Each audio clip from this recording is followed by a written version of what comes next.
Hi friends, భూమిపై జీవం ఎలా పుట్టింది అనే ప్రశ్న శాస్త్రవేత్తలను ఎన్నో దశాబ్దాలుగా వెంటాడుతోంది. మొదట జీవకణాలు ఏర్పడే ముందు నిర్జీవ రసాయనాలు జీవానికి అవసరమైన సంక్లిష్ట అణువులుగా ఎలా మారాయనే అంశంపై ఇప్పటికీ పూర్తి స్పష్టత లేదు. ఈ నేపథ్యంలో చైనా శాస్త్రవేత్త ఒక కొత్త సిద్ధాంతాన్ని ప్రతిపాదించారు. ఆ పరిశోధనలో ఏం వెల్లడైందో ఇప్పుడు తెలుసుకుందాం.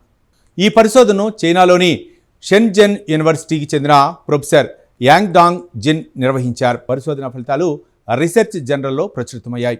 జీవం పుట్టుకు సంబంధించిన పలు ప్రముఖ సిద్ధాంతాలను సమీక్షించిన ఆయన వాటన్నిటినీ అనుసంధానించేలా కొత్త ఫ్రేమ్వర్క్ను ప్రతిపాదించారు. ప్రస్తుతం జీవం పుట్టుకపై RNA world, lipid world, metabolism first world వంటి అనేక సిద్ధాంతాలు ఉన్నాయి. అయితే వాటిలో ఏది జీవం ఎలా ఏర్పడిందో పూర్తిగా వివరించలేకపోయింది.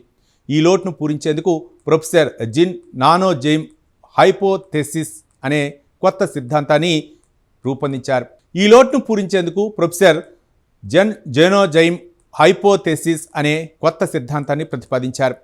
ఈ సిద్ధాంతం ప్రకారం భూమిపై తొలి దశలో సహజంగా ఏర్పడిన ఖనిజ నానో కణాలు అంటే మినరల్ నానోజైమ్లు జీవం పుట్టుకలో కీలక పాత్ర పోషించి ఉండవచ్చు. ఇవి నిర్జీవ వాయువులను క్రమంగా మరింత సంక్లిష్టమైన అణువులుగా మార్చి జీవానికి అవసరమైన రసాయన ప్రక్రియలను ప్రారంభించి ఉండవచ్చని పరిశోధకుడు సూచించారు. భూమిపై ఉన్న అగ్నిపర్వతాలు, భూ ఉష్ణజల వనరులు, అధిక ఉష్ణోగ్రతలు, పీడన పరిస్థితులు ఈ నానోజైమ్ల ఏర్పాటుకు అనుకూల వాతావరణాన్ని కల్పించి ఉండవచ్చని ఆయన భావిస్తున్నారు. సూర్యకాంతి, మెరుపులు, వేడి వంటి శక్తి వనరులు ఈ ప్రక్రియను వేగవంతం చేసి ఉండవచ్చని కూడా ప్రతిపాదించారు. ఈ నానోజైమ్లు కేవలం రసాయన చర్యలను వేగవంతం చేయడమే కాకుండా శక్తిని సమాచారంగా మార్చే ప్రక్రియలో కూడా భాగస్వాములై ఉండవచ్చని సిద్ధాంతం చెబుతోంది. జీవ వ్యవస్థలకు అవసరమైన సమాచారం నిల్వ, ప్రతిరూపణ, ఎంపిక వంటి ప్రాథమిక లక్షణాల ఏర్పాట్లో ఇవి తోడ్పడి ఉండవచ్చని పరిశోధకులు వివరించారు. ఈ సిద్ధాంతంలో మరో ఆసక్తికర అంశం ఏయు వరల్డ్, బంగారు నానో కణాలు లేదా గోల్డ్ నానో పార్టికల్స్ జీవం పుట్టుకలో ప్రత్యేక పాత్ర పోషించి ఉండవచ్చునని ప్రొఫెసర్ జిన్ ప్రతిపాదించారు.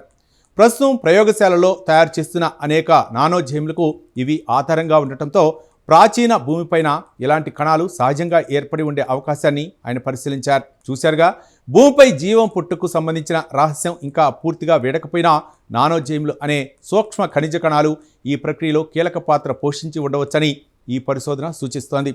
అయితే ఇది ప్రస్తుతం ఒక సిద్ధాంతం మాత్రమే. భవిష్యత్తులో మరిన్ని ప్రయోగాలు, ఆధారాలు లభిస్తే జీవం ఆవిర్భావానికి సంబంధించిన ఈ కొత్త ఆలోచనపై మరింత స్పష్టత వచ్చే అవకాశం ఉంది.